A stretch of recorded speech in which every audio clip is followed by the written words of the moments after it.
Hey guys, ఈరోజు నేను మా ఇంట్లో ఉన్న ఓల్డ్ బుద్ధ విగ్రహానికి నేను పెయింటింగ్ వేయాలనుకున్నాను.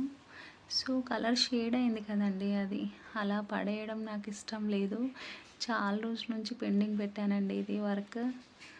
సో నాకు ఏది వేస్టేజ్ చేయాలనిపించదు. మనం చిన్న చిన్నవి కూడా మోడిఫికేషన్ చేసుకుంటే అవి చాలా బాగుంటాయండి. ఇలా కలర్ షేడ్ అయిందని అలా పక్కన పెట్టకుండా సో నేనైతే దీనికి పెయింటింగ్ చేంజ్ చేయాలనుకున్నాను. కంప్లీట్గా చేంజ్ చేశాను. చేంజ్ చేసిన తర్వాత అనిపించింది ఓకే, నాట్ బ్యాడ్. ఇది మనకి ఇంత బాగా వస్తుందని కూడా నేను అనుకోలేదండి. కానీ ట్రై చేశాను. ఊరికే ఖాళీగా కూర్చోవడం ఎందుకు, టైం ఉన్నప్పుడు ఇలా చిన్న చిన్నవి మనం ఆలోచించి చేస్తే వర్క్ అవుతుంది కదా, యూజ్ అవుతుంది మనకి. సో అలా అని నేను ట్రై చేశాను. నాకైతే పర్ఫెక్ట్ అనిపించిందండి. మీకు ఎలా అనిపించిందో కామెంట్ బాక్స్లో కామెంట్ చేయండి.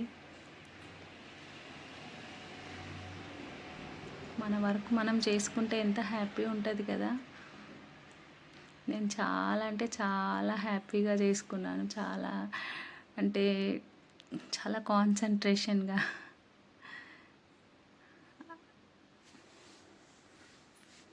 చూడండి, ఇంకా నాకు టైం ఉంటే ఇంకా కొంచెం డెకరేట్ చేయాలనిపించింది. కానీ ఆఫీస్కి వెళ్ళి వచ్చిన తర్వాత నైట్లో చేశానండి.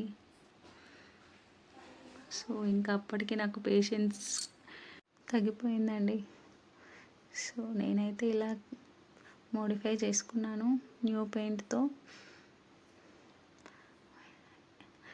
నేను 3 కలర్స్ తీసుకున్నానండి దీనికి. 3 స్ప్రేస్ తీసుకున్నాను. ఇంకా చిన్న చిన్న కలర్స్ చేంజ్ చేయాలనుకున్నాను. బట్ అప్పటి వరకు నాకు ఇంకా చాలు అనిపించింది.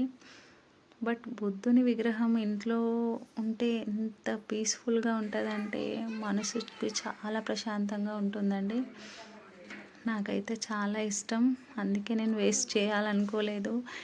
ఓల్డ్ అయినా సరే నేను న్యూ లాగా క్రియేట్ చేసి చూపించాలి అనుకున్నాను.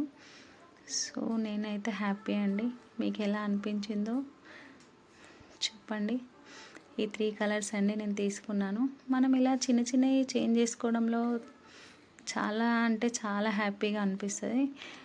Thank you.